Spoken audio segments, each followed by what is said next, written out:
Assalamualaikum warahmatullahi wabarakatuh. Perkenalkan, kami dari kelompok 5 dengan saya sendiri, Pinka Nur Aulia dengan ujung MPM 20 dan rekan saya Lira Safitri dengan ujung MPM 18. Di sini kami akan menjelaskan tentang sampel statistik, estimasi rata-rata dan estimasi varian. Oke, lanjut saja ke penjelasan selanjutnya. Di sini saya akan menjelaskan tentang sampel statistika dan rekan saya akan menjelaskan tentang estimasi rata-rata dan estimasi varian. Jadi untuk yang pertama adalah tentang sampel statistika. Sampel statistika, sampel itu apa sih? Sampel itu adalah perwakilan dari kelompok yang telah diseleksi dari populasi target sehingga peneliti dapat menganalisasikan hasil penelitian yang diperoleh ke dalam populasi target tersebut. Nah, alasan pemilihan sampel ini yang pertama adalah kendala sumber daya yang seperti waktu, dana, sumber daya lain yang terbatas jumlahnya. Yang kedua adalah ketepatan, yaitu data yang akurat dengan tingkat kesalahan yang relatif rendah. Yang ketiga adalah pengukuran yang deskriptif, yaitu menghindari dari kerugian. Nah, ada beberapa proses dari pemilihan sampel ini. Yang pertama adalah identifikasi populasi target. Yang kedua adalah memilih kerangka sampel. Yang ketiga adalah menentukan metode pemilihan sampel. Yang keempat adalah merencanakan prosedur pemilihan unit sampel. Yang kelima adalah menentukan ukuran sampel. Yang keenam adalah menentukan unit sampel, dan yang ketujuh adalah pelaksanaan di lapangannya. Nah, ada dua macam sampel. Yang pertama itu adalah probability dan yang kedua adalah non probability sampling. Yaitu probability ini adalah setiap anggota populasi mempunyai peluang yang sama untuk dipilih menjadi anggota sampel. Terus juga hasil penelitian dari probability ini dijadikan sebagai ukuran untuk mengestimasi populasi, yaitu melakukan generalisasi. Nah, terus untuk non probability itu setiap anggota populasi tidak mempunyai peluang sama untuk dipilih menjadi anggota sampel, dan juga hasil penelitiannya tidak untuk dilakukan untuk generalisasi. Yang pertama adalah probability. Yang pertama itu ada stratified random sampling, yaitu ada kalanya populasi yang ada memiliki strata atau tingkatan, dan setiap tingkatan memiliki karakteristik sendiri. Nanti ada contohnya. Macam yang kedua adalah disproportionate stratified random sampling, yaitu teknik sampling di mana populasi berstrata tapi kurang proporsional. Ya, contohnya adalah jumlah guru di Kecamatan Ciampea memiliki 1 orang lulusan S3, 4 orang lulusan S2, 178 orang dengan lulusan S1 dan 156 orang lulusan diploma. Maka pengambilan sampel untuk S3 sebanyak 1 orang, S2 sebanyak 4 orang, sedangkan untuk S1 dan diploma diambil secara proporsional. Nanti ada contoh tabelnya. Nah, yang ketiga adalah cluster sampling, yaitu elemen-elemen dalam populasi dibagi ke dalam cluster atau kelompok. Jika ada beberapa kelompok dengan heterogeneitas dalam kelompoknya dan homogenitas antara kelompok, teknik cluster sering digunakan oleh para peneliti di lapangan yang mungkin wilayahnya luas. Nah, sampling ini mudah dan murah, tapi tidak efisien dalam hal ketepatan serta tidak umum. Nanti ada contohnya juga.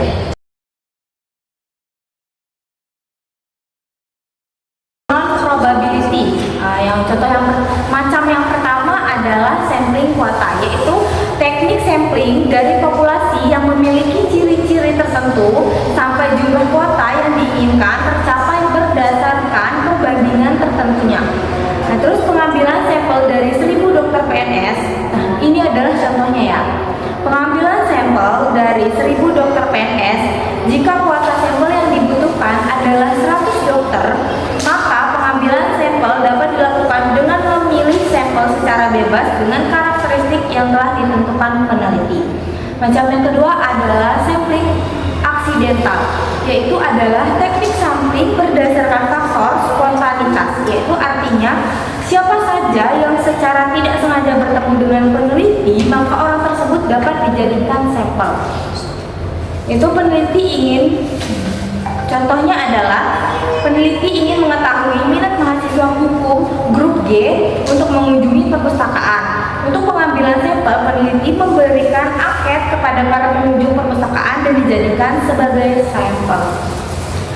Selanjutnya adalah sampling purposif, yaitu pemilihan sampel didasarkan pada karakteristik tertentu yang dianggap mempunyai hubungan dengan karakteristik populasi yang sudah diketahui sebelumnya, yaitu memilih sampel berdasarkan kelompok wilayah atau kelompok individu melalui pertimbangan tertentu yang diyakini mewakili semua unit analisis yang ada.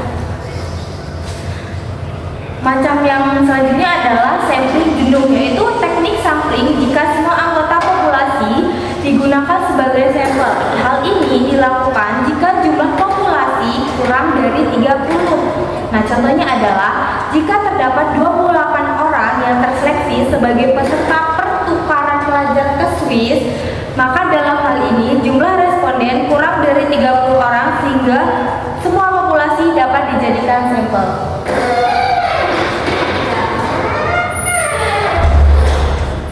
Macam yang selanjutnya adalah snowball sampling, yaitu teknik sampling yang semula berjumlah sedikit, kemudian anggota sampel respondennya menunjuk temannya untuk menjadi sampel sehingga jumlahnya akan semakin banyak.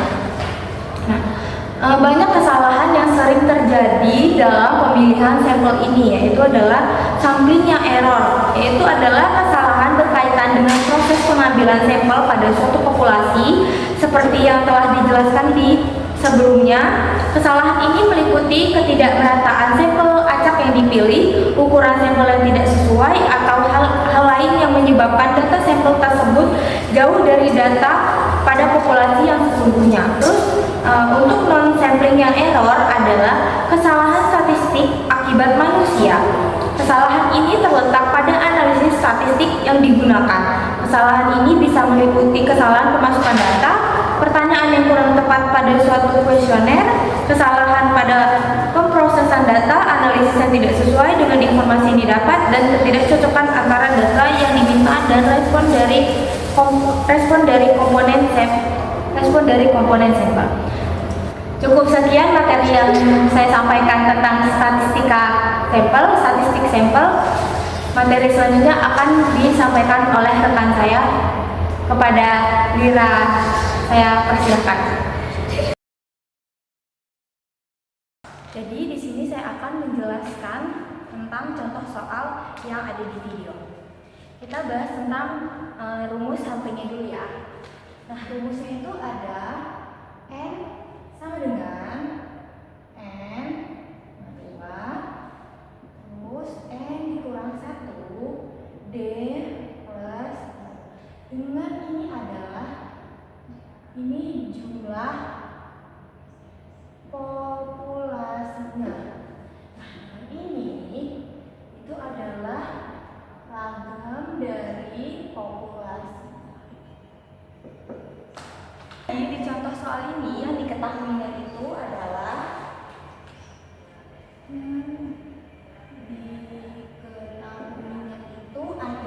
range-nya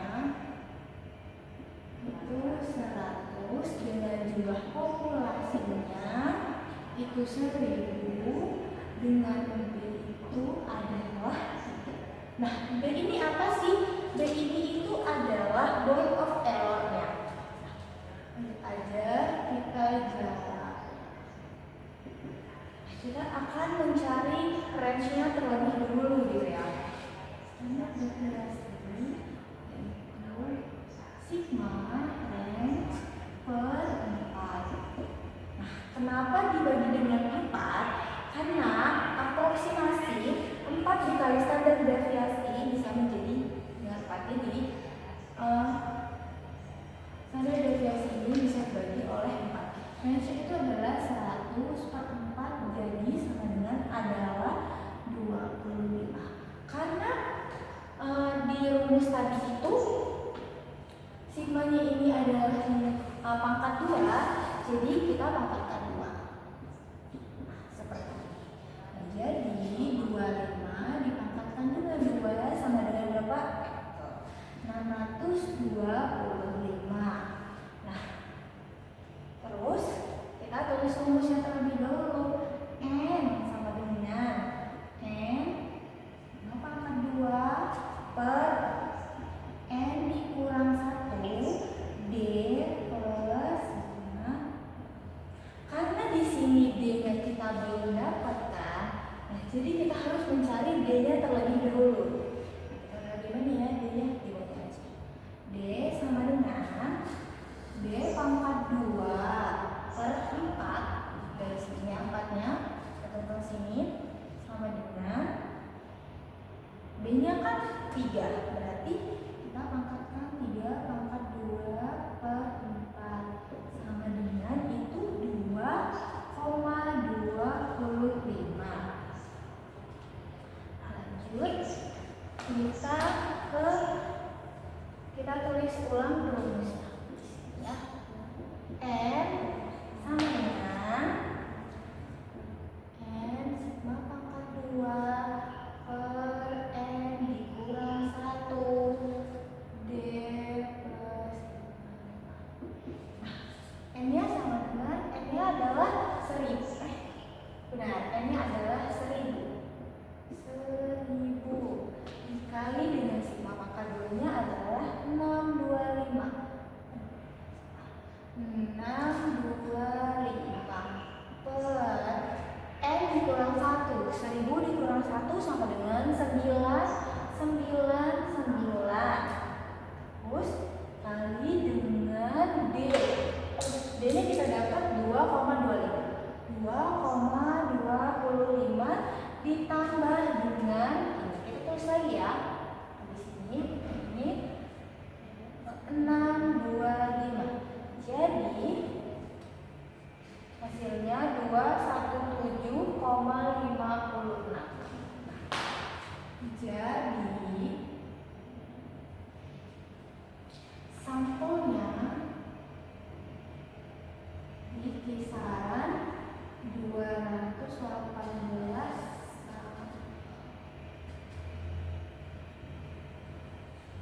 Yes, seperti ini.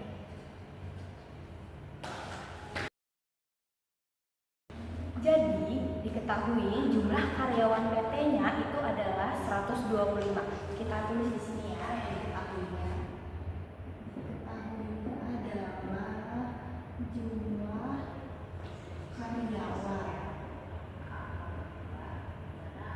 Jumlah karyawannya ada 125. Dengan tingkat kesalahan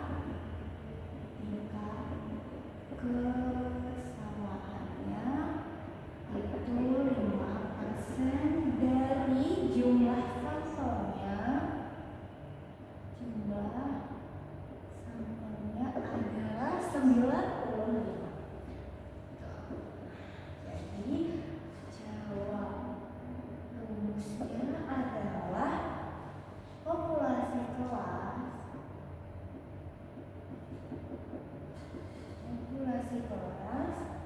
per jumlah keseluruhan dikali dengan jumlah sampel. Nah, yang kita cari itu di situ yang kita cari adalah dengan yang A itu adalah marketing. Di situ marketing tertera dengan jumlah 15 kan ya. Nah, jadi 15 karena populasi kelasnya tadi di marketing adalah 15. Jadi kita bagi dengan jumlah keseluruhan. Jumlah keseluruhan adalah 125 dikali dengan jumlah sampelnya adalah 95. Jadi hasilnya adalah 11, kita bulatkan menjadi 11. Nah, bentuk yang B itu adalah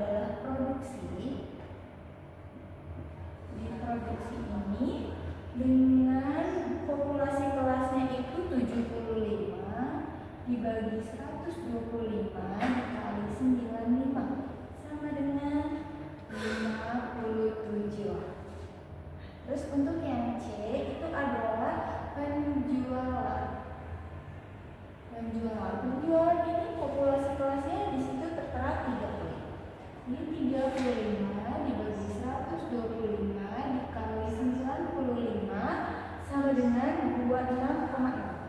26,6 kita bulatkan menjadi 27.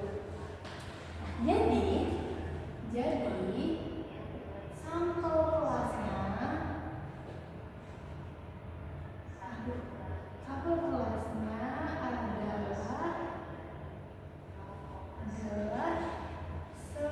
11 ditambah 97 ditambah 27 sama dengan 95 sama 4. Jadi hasilnya adalah 95.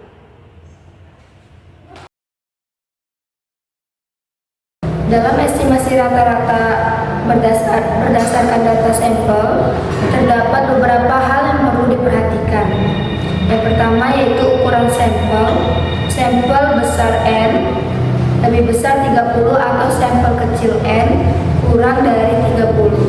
Terus yang kedua, apakah populasinya berhingga atau tidak berhingga? Terus, apakah standar deviasinya diketahui atau tidak? Dan yang terakhir, tingkat kesalahan estimasinya berapa? Selanjutnya yaitu estimasi varians. Estimasi varians itu merupakan pendugaan terhadap jumlah kuadrat semua deviasi nilai-nilai individu terhadap rata-rata kelompok. Estimasi varians, pengukuran variasi kelompok untuk menjelaskan keadaan kelompok dapat juga didasarkan pada tingkat variasi data yang terjadi pada kelompok tersebut. Tingkat variasi kelompok dapat dilihat melalui rentang data, variasi, dan menghitung standar deviasi untuk data bergolong. Rentang data di mana R atau rentang dan XT data terbesar dalam kelompok, XR data terkecil dalam kelompok.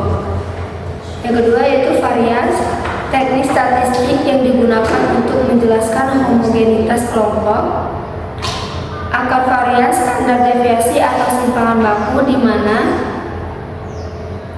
varians populasi dengan standar deviasi populasi dan S kuadrat variasi sampel sama dengan standar deviasi sampel.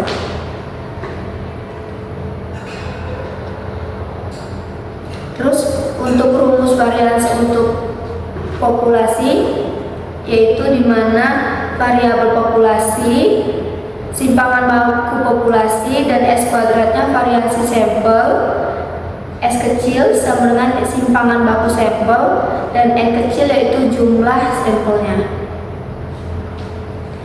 Baik, cukup sekian yang dapat saya sampaikan tentang estimasi rata-rata dan estimasi varians. Saya akan menjelaskan contoh soal dari estimasi rata-rata dengan rumus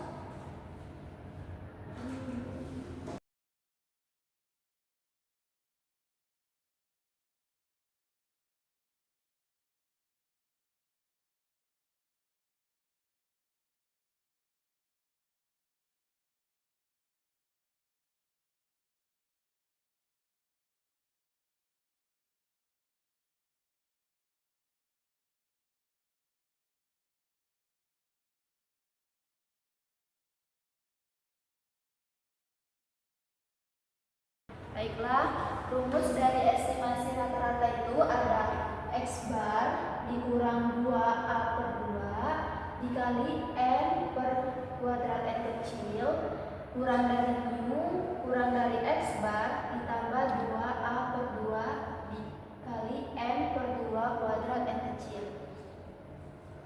Dapat dilihat dari soal tersebut di mana diketahui ukuran sampelnya itu adalah N 100 dan X barnya 3 juta, terus simpangan baku yaitu sigma 600.000.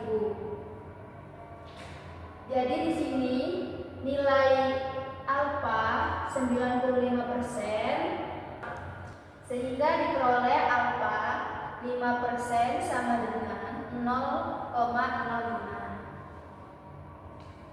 atau sigma per 2 0,025. 0,025 ini didapat dari 0,05 dikali 2. Terus di sini kita diminta untuk membuat interval kepercayaan untuk estimasi nilai mu.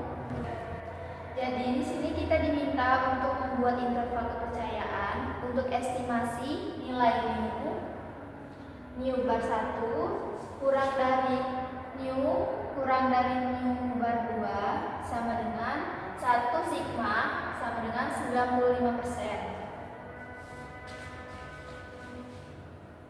Terus kita mencari bawah dan tepi atas untuk nilai mu x bar min plus z sigma dibagi 2 dikali sigma per m kecil. Nah, di sini kita masukkan saja nilai-nilai yang sudah dicari. X bar plus min z 0,025 dibagi sigma per n kecil. Terus di sininya x barnya itu didapat 3 juta. Terus di sini kita dapat 1,96 di mana mencari 196 ini kita mencarinya di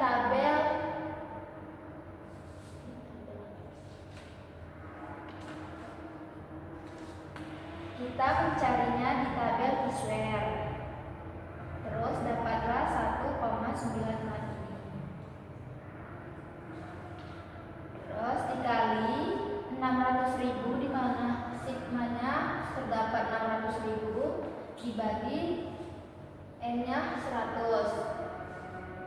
Terus 3 juta plus min 1,96 ini dikali 600.000 dibagi 100. Di sini hasilnya 117.600. Untuk intervalnya 3 juta dikurang 117.600 kurang dari mu kurang dari 3 juta ditambah 117.600. Nah, di sini kita kurangkan dan hasilnya itu 2.882.400. Terus kurang dari mu kurang dari 3.117.600.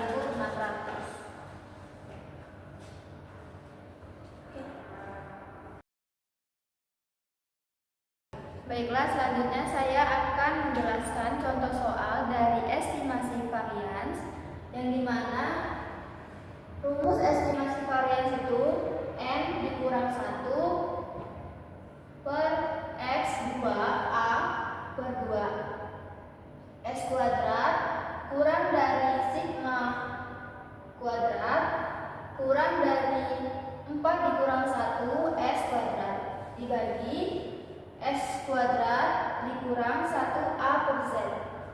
Nah, di sini n ini ukuran sampel, terus yang s kuadrat ini varian sampelnya. Ini diketahui n-nya 10 atau random samplingnya sebanyak 10 sak. Jadi di sini tulis 10. Terus samplingnya itu 0,3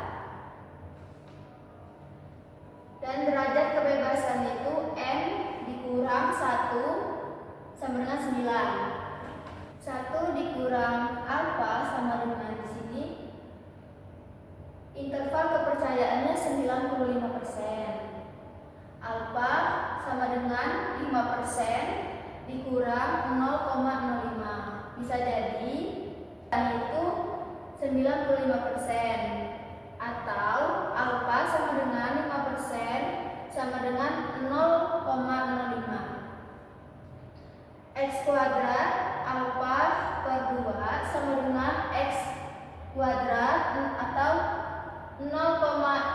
di mana 0,025 ini didapat dari 0,05 dikaliin 2 dan hasilnya ini sama dengan 19,023. Terus nilai untuk distribusi savernya ada x kuadrat 1 dikurang alfa per 2 sama dengan x kuadrat 0,975 sama dengan 2,7. Nah, ini untuk mencari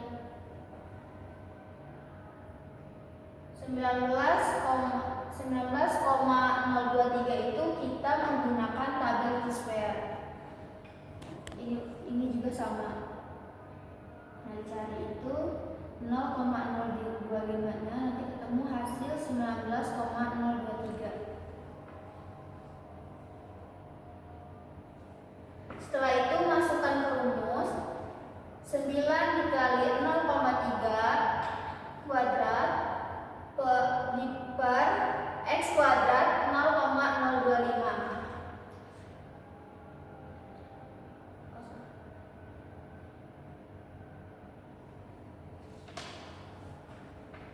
Kurang dari sigma, kurang dari 9 dikali 0,3 per kuadrat per x2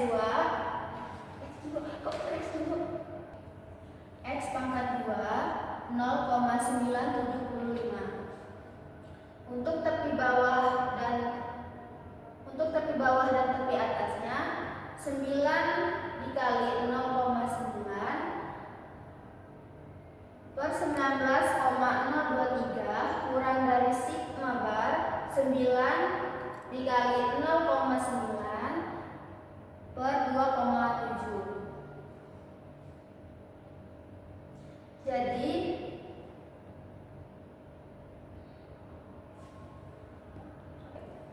sama dengan 0,0425 kurang dari sigma 2 kurang dari 0,3. Jadi ini tuh adalah estimasi variansinya.